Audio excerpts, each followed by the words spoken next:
Podeis assentar, meus irmãos. Gostaria de pedir para que você abra a sua Bíblia na carta de Paulo aos Coríntios, primeira carta de Paulo aos Coríntios, no capítulo 6. Hoje nós leremos dos versículos 12 a 20. 1 Coríntios, capítulo 6, versículos 12 a 20. O tema da mensagem de hoje é: seu corpo tem valor. Seu corpo tem valor. 1 Coríntios, capítulo 6, versículos 12 a 20. Paulo aqui vai condenar a sensualidade que tinha entrado naquela igreja. E hoje nós vamos então expor esse texto para os irmãos. Diz assim a palavra do Senhor: todas as coisas me são lícitas, mas nem todas convêm. Todas as coisas me são lícitas, mas eu não me deixarei dominar por nenhuma delas. Os alimentos são para o estômago, e o estômago para os alimentos, mas Deus destruirá tanto estes como aquele.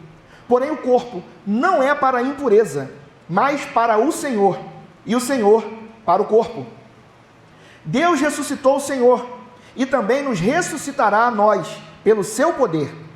Não sabeis que os vossos corpos são membros de Cristo? E eu, porventura, tomaria os membros de Cristo e os faria membros de meretriz? Absolutamente não.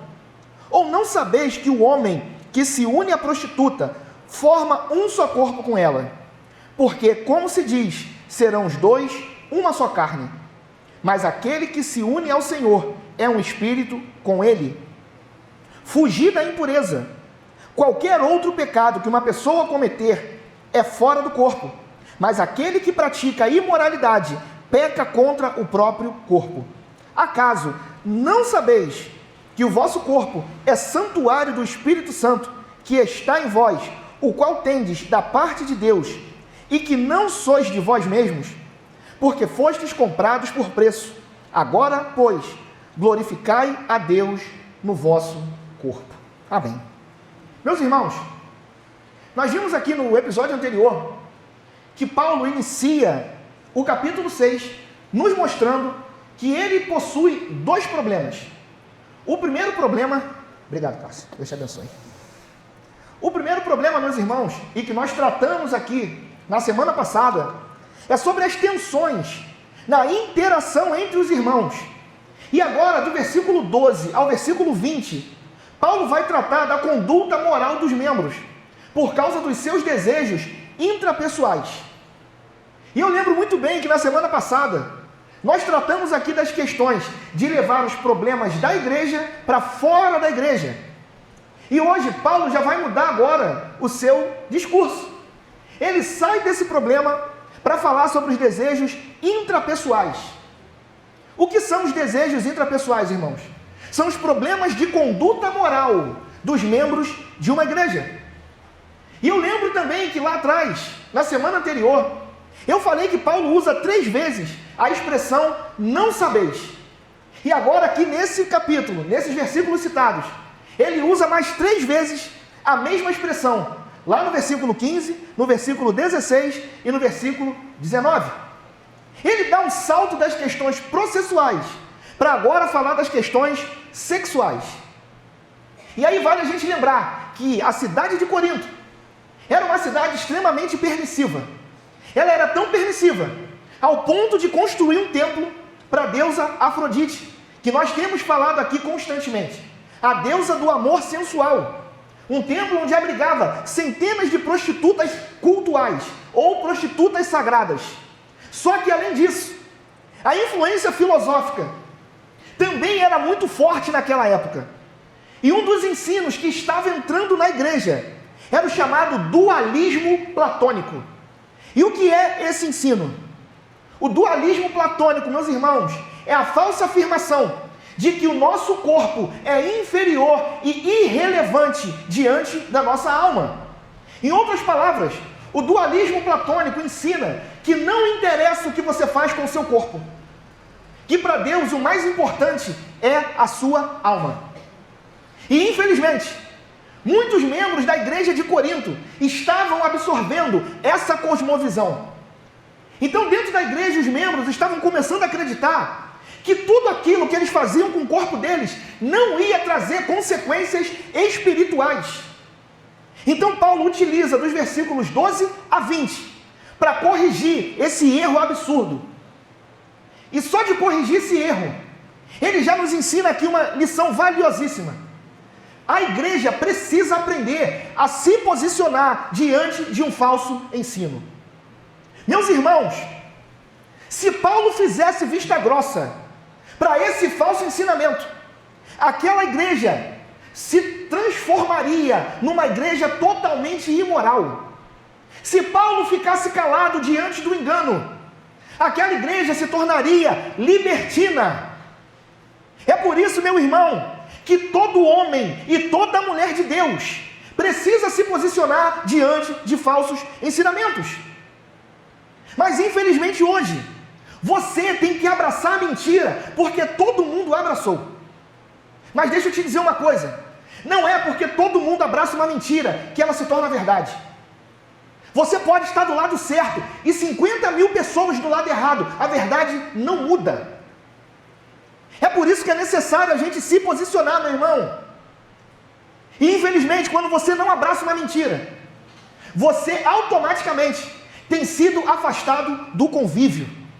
Você não é tão espiritual como eu sou. A visão que Deus me deu é uma visão que Ele não deu para você. É por isso que você diz que é uma mentira. É assim que nós estamos vivendo hoje. E é por isso que criou-se vários tipos diferentes de evangelho. E quando eu olho para essa lição sobre o corpo, logo me veio à mente a chamada teologia feminista.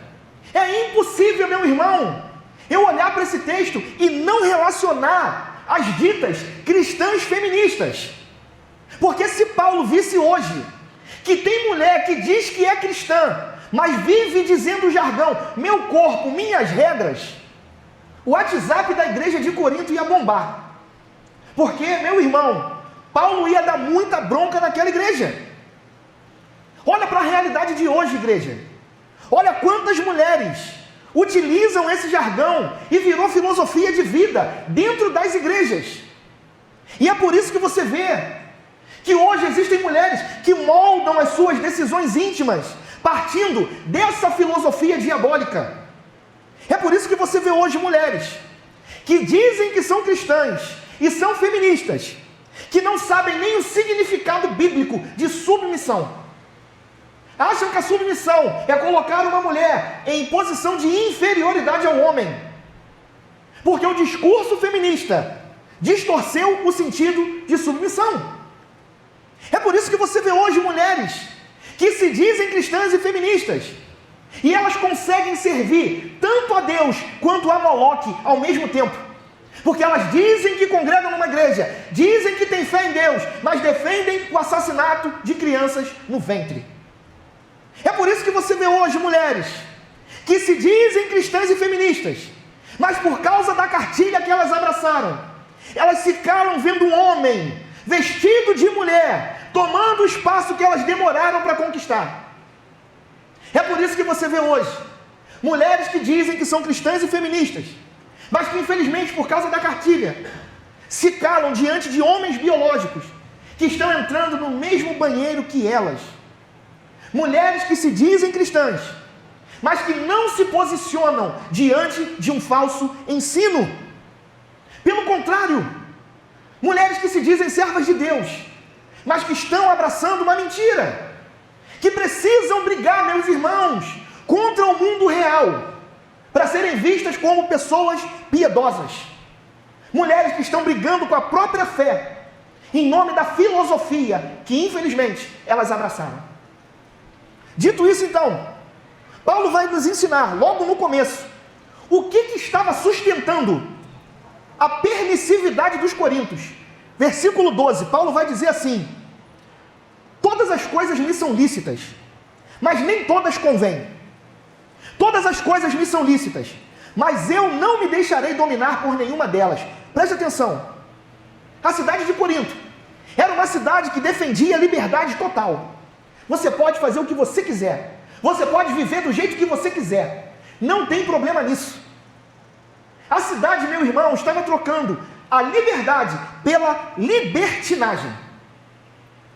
E é interessante que Paulo, quando ele ensina doutrina para a igreja de Corinto, ele fala sobre a liberdade em Cristo. E essa frase se torna então o jargão da cidade. Todas as coisas me são lícitas. Todo mundo falava isso, meu irmão, na cidade. E isso entra para dentro da igreja, porque eles interpretam de forma errada a liberdade em Cristo. E a igreja começa a repetir isso. Todas as coisas me são lícitas. Só que aí vem Paulo e acrescenta um mais. Só para repreender a igreja, Cássio. Ele fala, todas as coisas me são lícitas? Ok. Mas nem todas convêm. Todas as coisas são lícitas para vocês? Ok. Mas eu não me deixarei dominar por nenhuma delas. Por que Paulo fala isso, meu irmão? Porque eles estavam distorcendo o que Paulo falou sobre a liberdade em Cristo. Então a igreja agora estava começando a trocar a liberdade pela libertinagem. Aprenda uma coisa, meu irmão, não confunda liberdade em Cristo com libertinagem moral. Uma coisa é você ser livre em Cristo, outra coisa é você viver uma libertinagem moral. O que é você ser livre em Cristo, meu irmão? É você ter a capacidade de escolher aquilo que te edifica. Por isso que ele diz que nem tudo convém ao servo de Deus. Aí ele fala mais uma vez que todas as coisas são lícitas, mas ele muda o mais. Ele diz, mas eu não me deixarei dominar por nenhuma delas. Sabe o que ele está ensinando aqui, meu irmão? Escravidão. Eu não sei se você parou para pensar, mas liberdade que escraviza não tem nexo em lugar nenhum. Não existe, meu irmão, você ser livre e ser escravo ao mesmo tempo. Reflete comigo no seguinte: como é que um crente que foi liberto pelo Evangelho usa dessa liberdade para ser escravo de uma paixão? Como é que um crente que foi liberto pelo Evangelho usa dessa liberdade para ser escravo de uma prática? Não tem lógica, não tem nexo nenhum. Não dá, meu irmão, para a gente dizer que é livre se outra coisa que não seja Deus controla a nossa vida. Não tem como. Aprenda uma coisa: liberdade não é a gente fazer o que a gente quer, é a gente ter poder para fazer o que é certo diante de Deus. Isso é você ser livre. Só que aí Paulo vai mais adiante agora e mostra uma outra máxima dessa igreja, porque além de os coríntios dizer que tudo era lícito, eles também falavam que o alimento era para o estômago, assim como o sexo era para o corpo. Aí Paulo vai lá e refuta esse argumento no versículo 13. Ele diz assim: os alimentos são para o estômago, e o estômago para os alimentos, mas Deus destruirá tanto estes como aquele. Porém o corpo não é para a impureza, mas para o Senhor, e o Senhor para o corpo. Na cabeça da igreja, tanto os alimentos quanto o sexo eram coisas naturais. Só que Paulo aqui traz uma repreensão extremamente severa, porque ele diz assim: mas Deus destruirá tanto estes como aquele. O que Paulo está dizendo aqui? Que a analogia que a igreja estava fazendo era falsa, que não dá para você comparar, meu irmão, o estômago com o sexo, porque tanto o estômago quanto o corpo é uma questão biológica. Só que o sexo não é só biológico, o sexo também tem valores espirituais. O nosso corpo e a comida que nós comemos são temporários, mas se nós praticamos a imoralidade sexual, nós teremos consequências que transcendem o tempo. Então era incompatível você comparar o alimento com o ato sexual. E ele conclui dizendo que o corpo não é para a imoralidade sexual, mas para o Senhor, e o Senhor para o corpo. Olha que afirmação maravilhosa, meu irmão. O meu e o seu corpo têm uma finalidade, e essa finalidade é o próprio Senhor. É você entender, meu irmão, que o corpo é para o Senhor e não para a prostituição. É você entender que o corpo é para o Senhor e não para a impureza. Em outras palavras, o que Paulo está dizendo aqui é que o nosso corpo não é um objeto para satisfazer desejos, sejam eles egoístas, sejam eles temporais. O meu e o seu corpo precisam ser usados para glorificar a Deus. Aí ele vai e fala assim no versículo 14: Deus ressuscitou o Senhor, e também nos ressuscitará a nós pelo seu poder. Paulo agora traz uma garantia para aquela igreja. O mesmo Deus que ressuscitou Jesus, também irá nos ressuscitar. O que ele está dizendo aqui, meu irmão, é que esse fato da ressurreição de Cristo não foi apenas espiritual, mas também foi físico, foi corporal, meu irmão. O túmulo estava vazio. Jesus ressuscitou dentre os mortos. E louvado seja Deus, porque essa promessa nos alcança. É por isso que é importante a gente entender: nosso corpo não é algo descartável. O nosso corpo não pode ser usado ao bel prazer, meu irmão. Nosso corpo tem um futuro eterno. Enquanto o dualismo estava afirmando que o corpo não importa, Paulo estava afirmando: importa sim. O teu corpo importa sim. Porque se o teu corpo vai ser glorificado no futuro, importa o que você faz com ele no presente. Eu não sei se você parou para pensar nisso, meu irmão, mas tudo que a gente faz em vida com o nosso corpo é um ensaio do que a gente vai fazer na vida eterna. É por isso que a condenação em Apocalipse é muito clara.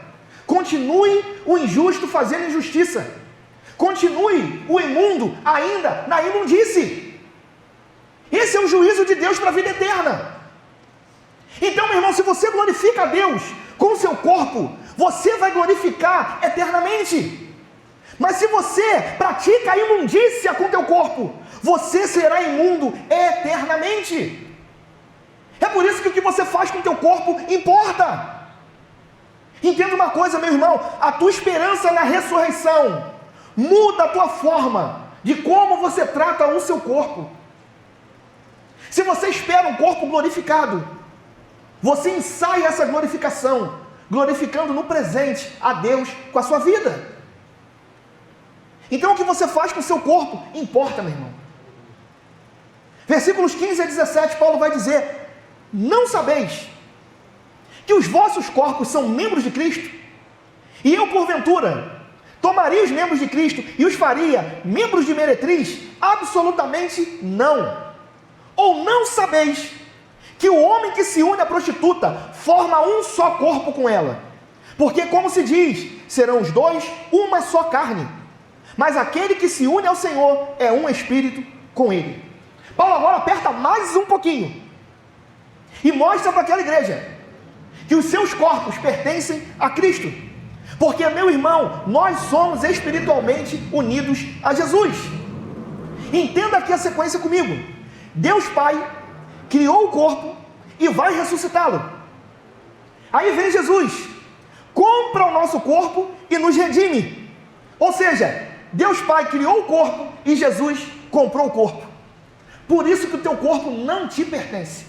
Teu corpo pertence a Cristo. Não sei se você conseguiu entender, meu irmão, mas os membros do seu corpo estão diretamente ligados a Jesus. A união com Cristo, meu irmão, é corporal. Então, se a gente está unido com Cristo, a gente não pode unir esse corpo a uma prostituta. Porque se nós fizermos isso, nós estamos unindo Cristo a uma prostituta. E isso fica claro quando Paulo remete essa união ao casamento. Porque aqui ele está citando Gênesis 2:24, quando ele trata da união de corpos e diz que ambos se tornam o quê? Uma só carne. Parece até estranho, mas não é. O que Paulo está falando aqui? Relação sexual é uma união profunda, não é só algo físico. E essa relação totalmente contrastada com a união espiritual com Cristo. É por isso que ele diz no versículo 17: mas aquele que se une ao Senhor é um espírito com ele. O que ele está dizendo com esse versículo? Incompatibilidade radical. Pecado sexual não é só a transgressão de uma regra, mas é uma contradição com a própria identidade de um servo de Deus. O que Paulo está dizendo, meu irmão, é que a gente não pode viver de uma maneira que desonre a Deus. O que ele está dizendo é que quando eu e você nos entregamos ao pecado sexual, nós estamos nos unindo espiritualmente com aquilo que a gente se envolve. A gente se une espiritualmente com a pornografia. A gente se une espiritualmente com a masturbação, se une espiritualmente com uma amante. E isso é desonra aos olhos de Deus. Então, meu querido, a nossa união com Cristo é a base de uma nova identidade. Nós não somos mais escravos do pecado, mas unidos com Cristo, estamos unidos no Espírito. E ele finaliza então nos versículos 18 a 20, dizendo assim: fugir da impureza. Qualquer outro pecado que uma pessoa cometer é fora do corpo, mas aquele que pratica a imoralidade peca contra o próprio corpo. Acaso, olha o terceiro não sabeis aí, não sabeis que o vosso corpo é santuário do Espírito Santo, que está em vós, o qual tendes da parte de Deus, e que não sois de vós mesmos? Porque fostes comprados por preço. Agora, pois, glorificai a Deus no vosso corpo. Paulo agora, meus irmãos, encerra com uma ênfase: fuja da imoralidade sexual. E esse termo, fugir da impureza, esse fugir, no grego, está no chamado presente contínuo. O que Paulo está dizendo? Meu irmão, fuja hoje, fuja amanhã, fuja semana que vem, fuja mês que vem, fuja ano que vem, fuja enquanto você estiver vivo. É um ato contínuo, meu irmão. Fugir da impureza sexual é todos os dias. Lembra de José? Quantas vezes a mulher de Potifar perturbou ele para levá-la para a cama? E ele dizendo não, não, não o tempo todo. Isso é ato contínuo. Isso também me mostra duas coisas importantes. Primeiro, não se iluda achando que você conhece os seus limites. Não se iluda, meu irmão, achando que você sabe até onde você pode ir e quando você deve parar. Teu coração é enganoso. O meu coração é enganoso. Não teste o sistema, como a gente gosta de falar no trabalho. Não tenta testar o sistema, não. Fuja. Segunda lição que eu aprendo: existem tentações que você não vence pelo confronto direto, mas você vence pelo afastamento estratégico. Tem coisa que tu quer bater de frente e vai cair. Então é melhor se afastar. Não testa o sistema não, meu irmão. Foge da impureza. E por qual razão você deve fugir? Porque qualquer outro pecado que uma pessoa cometer é fora do corpo, mas aquele que pratica a imoralidade peca contra o próprio corpo. Paulo aqui não está falando que esse é um pior pecado. O que ele está explicando aqui, meu irmão, é que o pecado sexual, ele tem uma dimensão maior de autodestruição. O que ele está dizendo, meu irmão, é que a imoralidade sexual é um pecado que deixa marcas na nossa alma através do nosso corpo. É por isso que você vê muitas pessoas que muitas vezes são escravas de vícios. Uma pessoa que é escrava da pornografia, por exemplo, ela tem mais dificuldade de se libertar do que uma pessoa que é viciada em drogas. Porque a droga, ela afeta o corpo, a pornografia afeta a mente. E aí, infelizmente, são coisas que você faz consciente e depois você chora. Coisas que você jura que vai se arrepender e não demora muito, você cai de novo no mesmo pecado. Até o ponto de você consumir isso de tal forma que ele se torna de estimação. Aí você pensa, eu não posso contra ele, então eu vou me juntar a ele. Por isso que a fuga, meu irmão, não é covardia. Fuga é discernimento, para que você não desonre a Deus. E aí depois Paulo vai afirmar que o Espírito habita no corpo. Olha que interessante. No Antigo Testamento, aonde Deus habitava? No templo de Jerusalém. Agora Paulo tira Deus do templo de Jerusalém e diz que o Espírito Santo habita no corpo do crente. Em outras palavras, meu irmão, você é o novo templo de Deus. E quando você entende isso, isso muda tudo. Porque tudo que você faz com o teu corpo, você está fazendo com a morada de Deus. Você conseguiu entender a responsabilidade disso? Se nós, meu irmão, somos templo do Espírito Santo, se nós somos a morada de Deus, o nosso corpo tem responsabilidade. Se nós somos morada de Deus, tudo de imoral que nós fazemos com o nosso corpo, estamos fazendo com o templo do Senhor. E ele termina esse capítulo dizendo que você foi comprado por preço. Ele lembra aos crentes de Corinto que eles foram redimidos pelo preço do sangue de Cristo. Meu irmão, eu tenho uma notícia maravilhosa para te dar. Nós fomos resgatados de uma escravidão por um preço incalculável. Nós éramos escravos do pecado. Nós éramos escravos, meu irmão, de tudo aquilo que fere a santidade de Deus. Mas veio Cristo e nos comprou com o sangue que Ele verteu na cruz. Isso para mostrar para mim e para você nessa noite, que você não pertence a si mesmo. Você pertence àquele que pagou o maior preço possível por cada um de nós. Você pertence a Cristo. E qual a parte boa disso? É saber que se a gente foi comprado por um preço elevado, isso faz com que eu me lembre que a minha vida não me pertence mais. E é por isso que ele termina fazendo um convite. Agora, depois que vocês aprenderam tudo isso, agora, pois, glorificai a Deus no vosso corpo. Devemos viver para a glória de Deus. Precisamos oferecer os nossos corpos como instrumento de justiça e de santidade. Entenda, meu irmão, o meu e o seu corpo é um instrumento pelo qual a glória de Deus se manifesta na terra. Então a gente glorifica a Deus com o corpo, para mostrar que essa é a resposta mais natural de quem entendeu o Evangelho. Isso não é um peso, mas é você passar a vida inteira dizendo: Senhor, obrigado por me comprar, eu sou seu. Então, meu irmão, viva para a glória de Deus. Guarda essa mensagem, meu irmão, no teu coração. Cuida do teu corpo, porque ele é o templo do Espírito Santo. Que Deus te abençoe e que o Espírito Santo de Deus nos ensine nessa noite essa verdade. Amém?